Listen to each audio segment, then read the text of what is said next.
definitely. Last night's episode was phenomenal and crazy. This season you're playing one of the Pale Fails. That's what I call them, Pale Fails. Talk a little bit about the process of getting into character and the transformation into those characters for you. Well, first of all, what I do is it's definitely really unique, just due to how much they want to try and keep things secret and under wraps. A lot of times we don't find out exactly what we're doing until almost right until we're doing it. So for me, getting into character is very much a process of sitting with the makeup artists and seeing what they're creating on me and then creating a story around that as well. But the directors, Lonnie and John, were just amazing at helping us, telling us their vision about what they wanted from the characters. So super fun this year. Did you have a little bit of input in that and what worked best for you guys and how did that change? Kind of it evolved from the original first sketches to where it is now. Yeah, I mean, input wise, what ends up happening is they tell us kind of the feel of what they want, but then they really just let us, it's a lot of like do your thing, and then we tweak and collaborate off of the original presentation. And sometimes what I do or what other people do, it lands immediately. And sometimes, like more or less, could you try this? But a lot of it is us. So, what was your first impression when you read the script and you kind of had an idea of what your character was about? What was your very first impression? And has that changed a little bit since you've been filming? And well, now you're finished, but since you were filming and the end product, did it change over the course of time? Yeah, so when we get our scripts, it's like a secret FBI redacted script. So I get my parts and my scenes and sometimes my lines, and then everything else is blacked out. Oh, So okay. I'm like, I don't know what's going on. Like it's very confusing. So what's really exciting is day of actually learning as we go what's actually happening with the rest of the people. And for this one, for some of the scenes that I wasn't in, I specifically chose not to read those parts so that I could be surprised. So some of the things that are happening this season, I'm definitely surprised along with everyone else, which I love. That's so cool. Early on in your career, I was reading a little bit about you did theater, and then you've done a little bit of these studied dance and then modeling of this sort of unique movement modeling, and now you're back doing acting.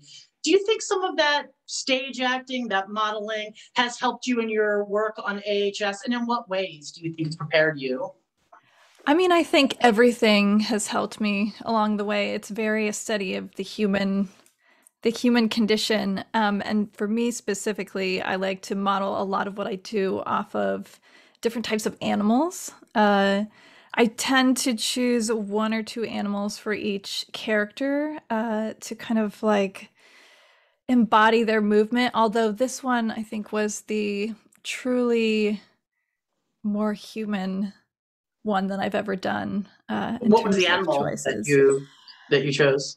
I mean, I actually ended up choosing a human who's gone through some serious accidents as well as like mental brain damage as well as physical damage. So I chose to do a lot of where you freeze specific parts of your body. So you're moving, and maybe like your elbow can't actually functionally move the right direction. And so that part is frozen. So you're still trying to move like a human while freezing just small bits of your body. Well, that's interesting because the pale fails, when you're watching them, they kind of have this unnatural joint kind of movement that normal humans maybe wouldn't be able to do, and a little bit jerky. Did you feel like that was a natural state of being for you? Or was that choreographed and practiced and kind of honed in and, made it what it is now? Did it start off one way and kind of evolve? Well, I definitely experienced that each director wanted something slightly different. So I know that for some of the scenes wanted way less jerky, way quieter movement. And then other scenes we needed something really intense and really just completely all disjointed all over the place. So it definitely evolved. We did shoot in Provincetown, and then we also shot back in California as well. And there was definitely a huge gap in between that, so it was interesting picking it back up after a bit of time went by. Well, last night's episode, the Pales had this craving for tuberculosis Karen, who was fabulous this season, and she gave herself to the sea, the kind of a very emotional and sad ending. I know my heart broke too. My heart was breaking. She did give viewers a little bit of a hint that the Pale Fails could have a possible escape from their parasitic beach life. So is your character possibly looking forward to a glow up or maybe a tan? I can't actually tell you that, but I can tell Spoilers. you that I have to say that I'm most excited for next episode for Ooh. what we filmed. Yeah. We have to talk about the promo because I know that you Yes. were in the promo. What went into creating that alien blood sucking kissing promo? How long were you in makeup? What were the prosthetics like? Tell me everything. I need to know because that was a really shocking and beautiful, in a very bizarre way, beautiful promo as always for AHS. You looked great in it. Thank you. Yeah, I I got a call about that originally, and all I knew was Alien. I didn't even know the project, and I said I'm there. That's your um, nickname, right? That's your yeah, nickname, yep, Alien. I So love you it. felt like you were made for it. Absolutely. So I was already in, and then it was hilarious that it was for something I was already working on.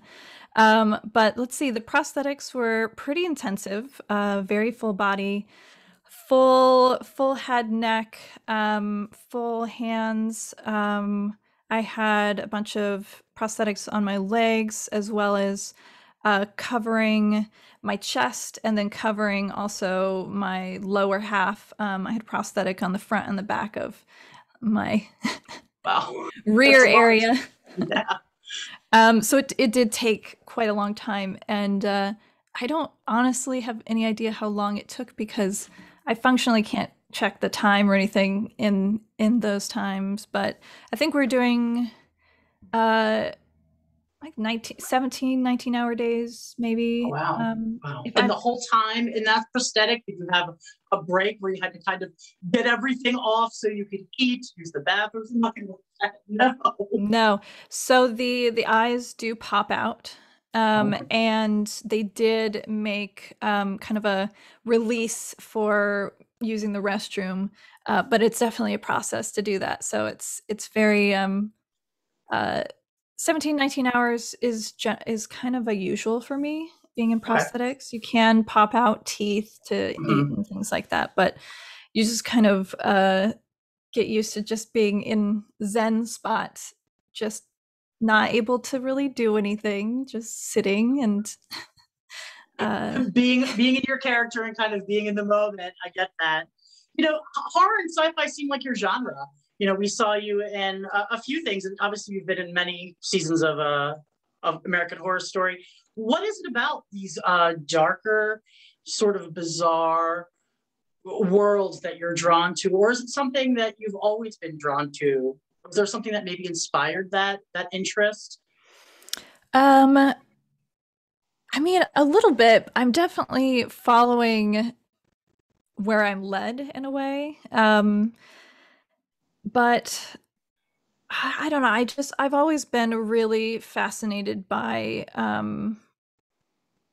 nature and by, like I said, animals, and then how that bleeds over into humans. And then I actually went to college. I changed my major several times. I originally was gonna study to be a therapist, and Mm. then I was thinking microbiology, so cellular level of Yes. humans, and then back to theater. So it's always been about studying humans, and I think the darker it's just so much fun. Right. It's so much fun. It's the best kind of dress up. It's I just don't tend towards what I like to call the normal. Excuse me, my cat's joining us. No problem. I love what your cat's name. My cat is Miss Bitten. Uh, Oh, wonderful. Well, fans have seen you pop up in a few seasons. I think this is your third. Is that right? yeah, this is my third, but this is probably the largest role The that I've largest done one. so far. So, you've done three. We've seen you. I know you were in Cult and you were in an earlier season. Was that Roanoke that you were I've done Apocalypse, Apocalypse? 1984, and this one, and then I also had the opportunity this year of doing one of the episodes for American Horror Stories, Right, the right. other That was a the great other episode. season. So you've done that. When you look back on what you've done for the AHS universe and stories, what was your favorite character that you look back on as most memorable? Or is it this one because it's your largest? Um, I think in terms of joy of just the whole experience, it would have had to be this one, just because at this point, the crew and team that works on this show has kind of feels kind of like a family to me. So it was really wonderful coming out of a year of quarantine to go into this place of family. I mean, extreme strict COVID rules. Um, but yeah, it was just such a joy. I felt really taken care of, and that always makes the whole experience better. In terms of character, I mean, I really playing a feral on American Horror Stories was just so much fun. That was my I favorite episode of that anthology series. I covered it. It was my favorite episode. It was great. Yeah, I got to be in wires, do Oh a lot of wow. stunts that I didn't even know I could do. Oh, that's fantastic. That's fantastic. Anything that stands out that you remembered most about those stunts that you were doing? Um, Yeah, I mean, it was a lot of physical fighting, Oh, jumping on people, falling to the ground. I do love being in the air and wires. There's just something lovely about being held and being above everyone. suspended, right? Yeah. So what's next for you? What's your next project? Obviously, you've wrapped up AHS, which is kind of waiting for the remainder of the season and the second half of the double feature. So what's next for you? What can the fans keep their eye out for? You know, the sad thing is that I'm never allowed to say that. My NDAs, I Mhm. think specifically because I tend to play characters that are the like secret surprise. Right. I'm more than I think anybody else usually like there's this whole you can't say you auditioned for the thing, you can't, confirm or deny you're on a thing because, rumors and Oh, things like that. gotcha. Well, I don't want to But get you in trouble. I do have to say, I have already worked on some really exciting projects this year, and there are more coming. And it's definitely been my largest year so far. So, That's fantastic. That's fantastic. So, what would you like to say to your fans then that are going to be looking for all of these new projects and the AHS fans that are just a sigh of relief after a 2 year COVID break? And we're finally back with our familiar favorite characters in the land of weird, gory. We're all very glad that it's back and glad that yeah. everyone was able to come back. So, what would you like to say to those fans? You really are grateful. Um, I would just like to say that even when I can't answer questions, I just really appreciate everything that I see, like, all the things they're reaching out, all of the things that they're posting. It just their excitement really makes all of this worth it for me, as well as just it's like an online family, so It to is. speak. So yeah, I love that, and I'm really looking forward to when we can do conventions again, and I can actually see people and be in prosthetics in front of people. So really looking forward to that as well.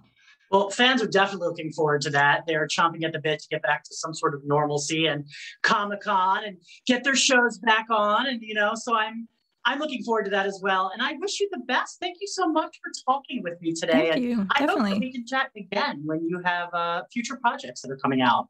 Absolutely. Absolutely. Well, thank you so much. You have a wonderful day. You as well. All right, great. Thanks. Bye. Bye.